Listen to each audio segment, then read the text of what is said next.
नमस्कार। स्वागत है एक नई कहानी के साथ जिसका शीर्षक है जामुन का पेड़, जिसे लिखा है कृष्णचंद्र जी ने। चलिए सुनते हैं जामुन का पेड़। रात को बड़े जोर का झक्कड़ चला। सेक्रेटेरिएट के लॉन में जामुन का एक पेड़ गिर पड़ा। सवेरे को जब माली ने देखा तो उसे पता चला कि पेड़ के नीचे एक आदमी दबा पड़ा है। माली दौड़ा दौड़ा चपरासी के पास गया। चपरासी दौड़ा दौड़ा क्लर्क के पास गया। क्लर्क दौड़ा दौड़ा सुपरिटेंडेंट के पास गया। सुपरिटेंडेंट दौड़ा दौड़ा बाहर लॉन में आया। मिनटों में गिरे हुए पेड़ के नीचे दबे हुए आदमी के चारों ओर भीड़ इकट्ठी हो गई। बेचारा जामुन का पेड़ कितना फलदार था, एक क्लर्क बोला, और इसकी जामुनें कितनी रसीली होती थी, दूसरा क्लर्क याद करते हुए बोला। मैं फलों के मौसम में झोली भरकर ले जाता था। मेरे बच्चे इसकी जामुनें कितनी खुशी से खाते थे, तीसरा क्लर्क लगभग रुआसा होकर बोला। मगर यह आदमी, माली ने दबे हुए आदमी की तरफ इशारा किया। हाँ, यह आदमी। सुपरिटेंडेंट सोच में पड़ गया। पता नहीं जिंदा है कि मर गया, एक चपरासी ने पूछा। मर गया होगा, इतना भारी पेड़ जिसकी पीठ पर गिरे वह बच कैसे सकता है, दूसरा चपरासी बोला। नहीं, मैं जिंदा हूँ, दबे हुए आदमी ने बड़ी कठिनता से कराहते हुए कहा। जिंदा है, एक क्लर्क ने ताज्जुब से कहा। पेड़ को हटाकर इसे जल्दी से निकाल लेना चाहिए, माली ने सुझाव दिया। मुश्किल मालूम होता है, एक सुस्त, कामचोर और मोटा चपरासी बोला। पेड़ का तना बहुत भारी और वजनी है। क्या मुश्किल है, माली बोला। अगर सुपरिटेंडेंट साहब हुक्म दे तो अभी 15-20 माली, चपरासी और क्लर्क लगाकर पेड़ के नीचे से दबे हुए आदमी को निकाला जा सकता है। माली ठीक कहता है, बहुत से क्लर्क एक साथ बोल पड़े। लगाओ जोर, हम तैयार हैं। एक साथ बहुत से लोग पेड़ हटाने को तैयार हो गए। ठहरो, सुपरिटेंडेंट बोला, मैं अंडर सेक्रेटरी से पूछ लूँ। सुपरिटेंडेंट अंडर सेक्रेटरी के पास गया। अंडर सेक्रेटरी डिप्टी सेक्रेटरी के पास गया। डिप्टी सेक्रेटरी ज्वाइंट सेक्रेटरी के पास गया। ज्वाइंट सेक्रेटरी चीफ सेक्रेटरी के पास गया। चीफ सेक्रेटरी मिनिस्टर के पास गया। मिनिस्टर ने चीफ सेक्रेटरी से कुछ कहा। चीफ सेक्रेटरी ने ज्वाइंट सेक्रेटरी से कुछ कहा। ज्वाइंट सेक्रेटरी ने डिप्टी सेक्रेटरी से कहा। डिप्टी सेक्रेटरी ने अंडर सेक्रेटरी से कहा। फाइल चलती रही। इसी में आधा दिन बीत गया। दोपहर के खाने पर दबे हुए आदमी के चारों ओर बहुत भीड़ हो गई थी। लोग तरह तरह की बातें कर रहे थे। कुछ मनचले क्लर्कों ने समस्या को खुद ही सुलझाना चाहा।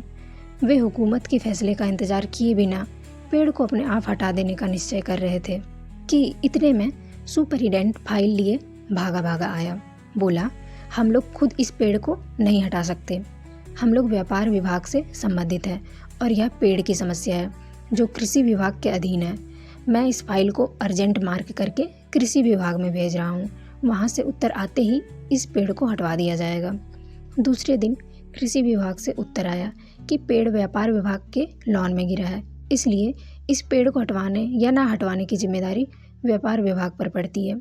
यह उत्तर पढ़कर व्यापार विभाग को गुस्सा आ गया। उन्होंने फौरन लिखा कि पेड़ों को हटवाने या ना हटवाने की जिम्मेदारी कृषि विभाग पर लागू होती है, व्यापार विभाग का इससे कोई संबंध नहीं है। दूसरे दिन भी फाइल चलती रही। शाम को जवाब आ गया। हम इस मामले को हॉर्टिकल्चर डिपार्टमेंट के हवाले कर रहे हैं क्योंकि यह एक फलदार पेड़ का मामला है और एग्रीकल्चर डिपार्टमेंट अनाज और खेतीबाड़ी के मामलों में फैसला करने का हकदार है। जामुन का पेड़ चूँकि एक फलदार पेड़ है, इसलिए यह पेड़ हॉर्टिकल्चर डिपार्टमेंट के अंतर्गत आता है। रात को माली ने दबे हुए आदमी को दाल भात खिलाया, जबकि उसके चारों तरफ पुलिस का पहरा था कि कहीं लोग कानून को अपने हाथ में लेकर पेड़ को खुद से हटवाने की कोशिश ना करें। मगर एक पुलिस कांस्टेबल को दया आ गई और उसने माली को दबे हुए आदमी को खाना खिलाने की इजाज़त दे दी। माली ने दबे हुए आदमी से कहा, तुम्हारी फाइल चल रही है, उम्मीद है कल तक फैसला हो जाएगा। दबा हुआ आदमी कुछ नहीं बोला। माली ने पेड़ के तने को ध्यान से देखकर कहा, अच्छा हुआ कि तना तुम्हारे कूल्हे पर गिरा, अगर कमर पर गिरता तो रीढ़ की हड्डी टूट जाती। दबा हुआ आदमी फिर भी कुछ नहीं बोला। माली ने फिर कहा, तुम्हारा यहाँ कोई वारिस है तो मुझे उसका पता बताओ, मैं उन्हें खबर देने की कोशिश करूँगा। मैं लावारिस हूँ, दबे हुए आदमी ने बड़ी मुश्किल से कहा। माली खेद प्रकट करता हुआ वहाँ से हट गया। तीसरे दिन हॉर्टिकल्चर डिपार्टमेंट से जवाब आ गया। बड़ा कड़ा जवाब था और व्यंग्यपूर्ण। हॉर्टिकल्चर डिपार्टमेंट का सेक्रेटरी साहित्य प्रेमी आदमी जान पड़ता था। उसने लिखा था, आश्चर्य है, इस समय जब हम पेड़ लगाओ स्कीम ऊंचे स्तर पर चला रहे हैं, हमारे देश में ऐसे सरकारी अफसर मौजूद हैं जो पेड़ों को काटने का सुझाव देते हैं, और वह भी एक फलदार पेड़ को, और वह भी जामुन के पेड़ को, जिसके फल जनता बड़े चाव से खाती है। हमारा विभाग किसी हालत में इस फलदार वृक्ष को काटने की इजाज़त नहीं दे सकता। अब क्या किया जाए, इस पर एक मनचले ने कहा, अगर पेड़ काटा नहीं जा सकता तो इस आदमी को ही काट कर निकाल लिया जाना चाहिए। यह देखिए, उस आदमी ने इशारे से बताया, अगर इस आदमी को ठीक बीच में से यानी धड़ से काटा जाए तो आधा आदमी इधर से निकल आएगा, आधा आदमी उधर से बाहर आ जाएगा और पेड़ वहीं का वहीं रहेगा। मगर इस तरह मैं तो मर जाऊंगा, दबे हुए आदमी ने आपत्ति प्रकट करते हुए कहा। यह भी ठीक कहता है, एक क्लर्क बोला। आदमी को काटने वाली युक्ति प्रस्तुत करने वाले ने भरपूर विरोध किया। आप जानते नहीं हैं, आजकल प्लास्टिक सर्जरी कितनी उन्नति कर चुकी है। मैं तो समझता हूँ अगर इस आदमी को बीच में से काट कर निकाल लिया जाए तो प्लास्टिक सर्जरी से धड़ के स्थान से इस आदमी को फिर से जोड़ा जा सकता है। इस बार फाइल को मेडिकल डिपार्टमेंट में भेज दिया गया। मेडिकल डिपार्टमेंट ने फौरन एक्शन लिया और जिस दिन फाइल उनके विभाग में पहुंची उसके दूसरे ही दिन उन्होंने अपने विभाग का सबसे योग्य प्लास्टिक सर्जन छानबीन के लिए भेज दिया।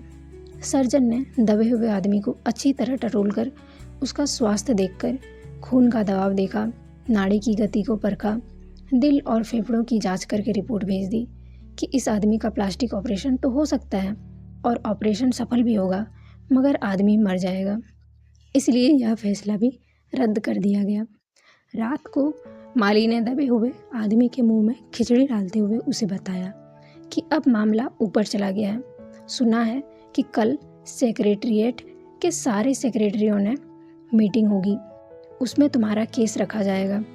उम्मीद है सब काम ठीक हो जाएगा। दबा हुआ आदमी एक आह भरकर धीरे से बोला, ये तो माना कि तगाफूल ना करोगे, लेकिन खाक हो जाएंगे हम तुमको खबर होने तक। माली ने अचंभे से मुंह में उंगली दबा ली और चकित भाव से बोला, क्या तुम शायर हो? दबे हुए आदमी ने धीरे से सिर हिला दिया। दूसरे दिन माली ने चपरासी को बताया। चपरासी ने क्लर्क ने हेड क्लर्क को। थोड़ी ही देर में सेक्रेटरिएट ने यह अफवाह फैल गई कि दबा हुआ आदमी शायर है। बस फिर क्या था, लोगों का झुंड शायर को देखने के लिए हाजिर हो गया। इसकी चर्चा शहर में भी फैल गई और शाम तक गली गली से शायर जमा होने शुरू हो गए। सेक्रेटरिएट का लॉन भांति भांति के कवियों से भर गया और दबे हुए आदमी के चारों ओर कवि सम्मेलन का सा वातावरण उत्पन्न हो गया। सेक्रेटरिएट के कई क्लर्क और अंडर सेक्रेटरी तक जिन्हें साहित्य और कविता से लगाव था रुक गए।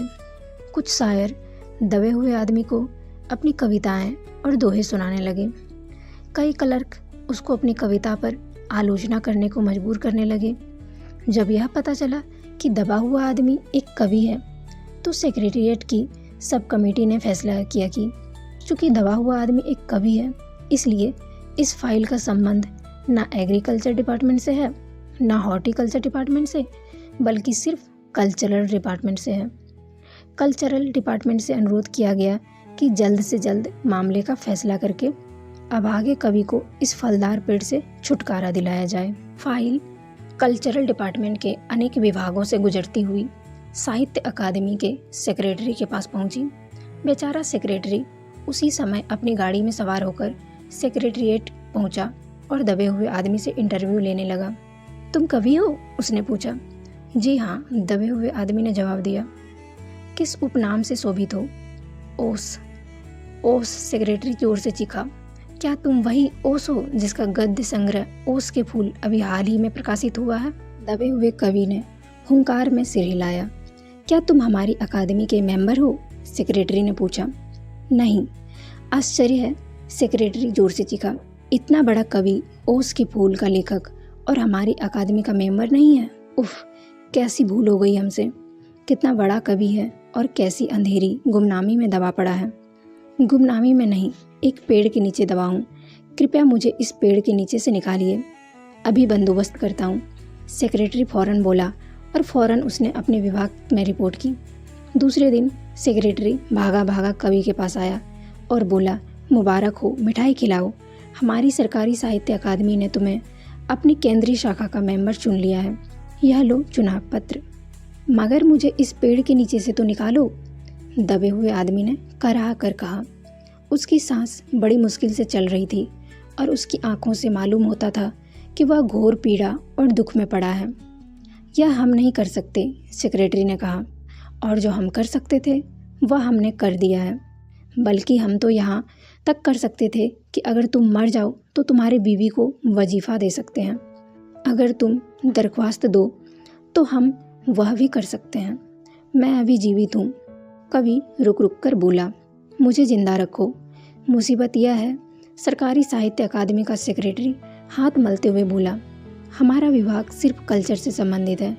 पेड़ काटने का मामला कलम दवात से नहीं, आरी कुल्हाड़ी से संबंधित है। उसके लिए हमने फॉरेस्ट डिपार्टमेंट में लिख दिया है और अर्जेंट लिखा है। शाम को माली ने आकर दबे हुए आदमी को बताया, कल फॉरेस्ट डिपार्टमेंट के आदमी आकर इस पेड़ को काट देंगे और तुम्हारी जान बच जाएगी। माली बहुत खुश था। दबे हुए आदमी का स्वास्थ्य जवाब दे रहा था, मगर वह किसी न किसी तरह करके अपने जीवन के लिए लड़े जा रहा था। कल सवेरे तक किसी न किसी तरह उसे जीवित रहना है। दूसरे दिन जब फॉरेस्ट डिपार्टमेंट के आदमी आरी कुल्हाड़ी लेकर पहुँचे तो उनको पेड़ काटने से रोक दिया गया। मालूम हुआ कि विदेश विभाग से हुक्म आया था कि इस पेड़ को ना काटा जाए। कारण यह था कि इस पेड़ को 10 साल पहले पिटोनिया राज्य के प्रधानमंत्री ने सेक्रेटेरिएट के लॉन में लगाया था। अब अगर यह पेड़ काटा गया तो इस बात का काफ़ी अंदेशा था कि पिटोनिया सरकार से हमारे संबंध सदा के लिए बिगड़ जाएंगे। मगर एक आदमी की जान का सवाल है, एक क्लर्क चिल्लाया। दूसरी ओर 2 राज्यों के संबंधों का सवाल है। दूसरे क्लर्क ने पहले क्लर्क को समझाया, और यह भी तो समझो कि पिटोनिया सरकार हमारे राज्य को कितनी सहायता देती है। क्या हम उनकी मित्रता की खातिर एक आदमी के जीवन का भी बलिदान नहीं कर सकते? कवि को मर जाना चाहिए, निस्संदेह, अंडर सेक्रेटरी ने सुपरिटेंडेंट को बताया। आज सवेरे प्रधानमंत्री दौरे से वापस आ गए हैं। आज 4 बजे विदेश विभाग इस पेड़ की फाइल उनके सामने पेश करेगा। जो वे फैसला देंगे वही सबको स्वीकार होगा। शाम के 5 बजे स्वयं सुपरिटेंडेंट कवि की फाइल लेकर उसके पास आया। सुनते हो? आते ही वह खुशी से फाइल को हिलाते हुए चिल्लाया, प्रधानमंत्री ने इस पेड़ को काटने का हुक्म दे दिया और इस घटना की सारी अंतर्राष्ट्रीय जिम्मेदारी अपने सिर ले ली है। कल यह पेड़ काट दिया जाएगा और तुम इस संकट से छुटकारा हासिल कर लोगे। सुनते हो? आज तुम्हारी फाइल पूर्ण हो गई। मगर कवि का हाथ ठंडा था।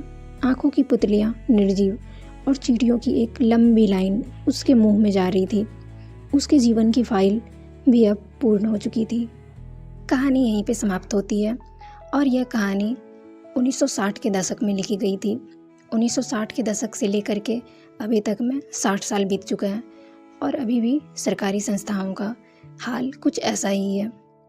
आपके रियल लाइफ में भी ऐसा ही कोई सरकारी काम से रिलेटेड इंसिडेंट हुआ हो तो उसे कमेंट बॉक्स में ज़रूर साझा करें। और मेरे चैनल को सब्सक्राइब नहीं किया है तो अभी ज़रूर से ज़रूर सब्सक्राइब कर लें ताकि ऐसी ही अच्छी अच्छी कहानियाँ आप तक पहुँच सके। धन्यवाद।